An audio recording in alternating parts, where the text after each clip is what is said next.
Hello viewers, welcome to Learn Computer Tech Easy channel. இந்த வீடியோவில் நம்ம என்ன பார்க்க போகிறோன்னா master slave flip flop. Master slave flip flop பொறுத்த வரைக்கும் ஒன்று வந்து மாஸ்டராக இருக்கும், இன்னொன்று வந்து ஸ்லேவாக இருக்கும். அதாவது ரெண்டு ஃப்ளிப் ஃப்ளாப்ஸ் இருக்கும், ஒன்று மாஸ்டராக இருக்கும், இன்னொன்று ஸ்லேவாக இருக்கும். மாஸ்டர் வழியாக தான் ஸ்லேவ் ஒர்க் ஆகும். ஆனால் அட் ஏ டைமில் ஏதாவது ஒன்று தான் ஒர்க் ஆகும். மாஸ்டரில் ஏதாவது அவுட்புட் வந்தால் மட்டும்தான் ஸ்லேவில் அவுட்புட் கிடைக்கும். மாஸ்டரில் எந்த இதுவும் இல்லை அப்படின்னா ஸ்லேவ் ஒர்க் ஆகாது. இதுதான் master slave flip flop. Master slave flip ஃப்ளாப்பில் வந்து ரெண்டுமே ஆக்டிவேட் ஆகணும்னா அட் ஏ டைமில் ஒன்று மட்டும் தான் ஆக்டிவேட் ஆகும். அப்படி ஆக்டிவேட் ஆகிறது எப்படி ஆக்டிவேட் ஆகும்னா கிளாக் பல்ஸ் பொறுத்து தான் ஆக்டிவேட் ஆகும். இப்போது இந்த டயக்ராம் வந்து மாஸ்டர் ஸ்லேவ் ஃப்ளிப் ஃப்ளாப் தான். இது மாஸ்டர், இது ஸ்லேவ், ரெண்டுமே எஸ்ஆர் ஃப்ளிப் ஃப்ளாப்ஸ். இது வந்து மாஸ்டர் வந்து இன்டர்னலாக இருக்கும், ஸ்லேவ் வந்து மாஸ்டரை ஃபாலோ பண்ணியிருக்கோம். மாஸ்டர் எப்படி ஒர்க் ஆகுதோ அதுக்கேற்ற மாதிரி தான் ஸ்லேவ் ஒர்க் ஆகும். மாஸ்டர்லேருந்து அவுட்புட் வந்தால் மட்டும்தான் ஸ்லேவில் அவுட்புட் வரும், அதை எக்ஸ்டர்னல் அவுட்புட் வரும். ஏன்னா மாஸ்டரோட அவுட்புட் தான் ஸ்லேவுக்கு இன்புட்டாக போகும். ஸோ இது எப்படி ஒர்க் ஆகும்னா கிளாக் பல்ஸ் வச்சு தான். கிளாக் பல்ஸ் வந்து 0ன்னு கொடுத்தோம் அப்படின்னா ஸ்லேவ் ஒர்க் ஆகும். கிளாக் வந்து 1ன்னு கொடுத்தோன்னா மாஸ்டர் ஒர்க் ஆகும்.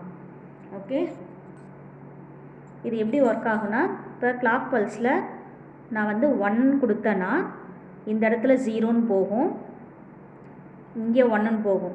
இது ஸ்லேவு, இது மாஸ்டர். இது மாஸ்டர், இது ஸ்லேவ். இப்போது கிளாக் பல்ஸில் நான் 1ன்னு கொடுத்தேன்னா இங்கே இன்புட் 1ன்னு போகும், இங்கே 0ன்னு போகும். இப்போ 1ன்னு கொடுக்கும்போது மாஸ்டர் மட்டும்தான் ஒர்க் ஆகும், ஸ்லேவு ஐடிலாக இருக்கும். இப்போ மாஸ்டரில் நான் 1ன்னு கொடுத்த உடனே இது ஆக்டிவேட் ஆனதும் எக்ஸ்டர்னலாக நம்ம என்ன இன்புட் கொடுக்குறோன்னு பார்ப்போம். இப்போது எக்ஸ்டர்னலாக இப்போ நான் எஸ்ஸுக்கு 1ன்னு கொடுத்து ஆருக்கு 0ன்னு கொடுத்தேன்னா செட் ஸ்டேட்டு. இப்போது ஒயில் 1ன்னு இருக்கும், ஒய் டேஷில் 0ன்னு இருக்கும். இந்த அவுட்புட் வந்து ஸ்லேவுக்கு போகும், ஆனால் ஸ்லேவ் வந்து ஆக்டிவேட் ஆகாது. ஏன் ஆக்டிவேட் ஆகாதுன்னா கிளாக் பல்ஸ் வந்து அதுக்கு 0ன்னு போயிருக்கு. 0ன்னு போகும்போது ஸ்லேவ் வந்து ஒர்க் ஆகாது, ஐடிலாக தான் இருக்கும். இப்போது கிளாக் பல்ஸ் எப்போ இங்கே 0ன்னு கொடுக்குறோமோ அப்போ தான் இந்த ஸ்லேவ் வந்து ஒர்க் ஆகும். ஸோ இப்போ கிளாக் பல்ஸ் நான் 0ன்னு கொடுத்தேன்னா இங்கே மாஸ்டரில் 0ன்னு போகும். இந்த மாஸ்டருக்கு 0ன்னு போகிறதுனால மாஸ்டர் சர்க்கியூட் வந்து அதாவது மாஸ்டர் ஃப்ளிப் ஃப்ளாப் வந்து ஐடிலாக இருக்கும். ஸ்லேவுக்கு 1ன்னு போகும். 0 வந்து நாட் கேட் வழியாக போகிறதுனால இங்கே 1ன்னு வரும். இங்கே 1ன்னு வரும்போது ஸ்லேவ் ஃப்ளிப் ஃப்ளாப் வந்து ஒர்க் ஆகும். ஸோ இது ஒர்க் ஆகும்போது என்ன ஆகும்னா எஸ்லையும் ஆர்லேயும் என்னென்ன இன்புட் வந்திருக்குன்னு பார்க்கும். இதுக்கான இன்புட் எங்கேருந்து வரும்னா மாஸ்டர் வழியாக வரும். மாஸ்டரில் ஆல்ரெடி அவுட்புட் வந்துருச்சு, ஒயில் 1ன்னு இருக்குது, ஒய் டேஷில் 0ன்னு இருக்குது. ஸோ இதுதான் இதுக்கு இன்புட்டாக போகும்.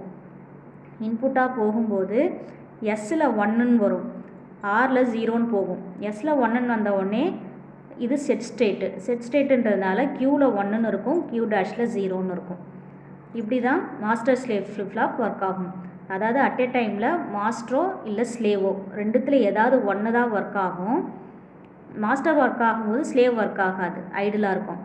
ஸ்லேவ் ஒர்க் ஆகும்போது மாஸ்டர் ஒர்க் ஆகாது. ஸோ மாஸ்டர் ஒர்க் ஆகும்போது எக்ஸ்டர்னல் இன்புட் வந்ததும் அதனோட அவுட்புட்டை ப்ரொடியூஸ் பண்ணிடும். அந்த அவுட்புட்டை வந்து ஸ்லேவ் வந்து வாங்காது. ஏன் வாங்காதுன்னா அது ஐடிலாக இருக்கும். எப்போ அது வந்து ஆக்டிவேஷனுக்கு வருதோ அப்போ தான் மாஸ்டர்லேருந்து வந்த அவுட்புட்டை இன்புட்டாக எடுத்துக்கிட்டு அதுக்கான கரஸ்பாண்டிங் அவுட்புட்டை அது கொடுக்கும். That's all about master slave flip flop. இந்த கான்செப்டில் ஏதாவது டவுட் இருந்ததுன்னா கமெண்ட் செக்ஷனில் கமெண்ட் பண்ணுங்கள். இந்த வீடியோ உங்களுக்கு பிடிச்சிருந்ததுன்னா லைக் பண்ணுங்கள், ஷேர் பண்ணுங்கள். லேர்ன் கம்ப்யூட்டர் டெக் ஈஸி சேனலை சப்ஸ்கிரைப் பண்ணுங்கள். நீங்கள் சப்ஸ்கிரைப் பண்ணாதான் நான் அடுத்தடுத்து போடுற வீடியோ உங்களுக்கு நோட்டிஃபிகேஷனில் வரும். வேறு ஏதாவது சப்ஜெக்ட்ஸில் ஏதாவது கான்செப்ட்ஸ் வேணும் அப்படின்னா கமெண்ட் செக்ஷனில் கமெண்ட் பண்ணுங்கள், அதுக்கான வீடியோஸை நான் போடுறேன். தேங்க்யூ.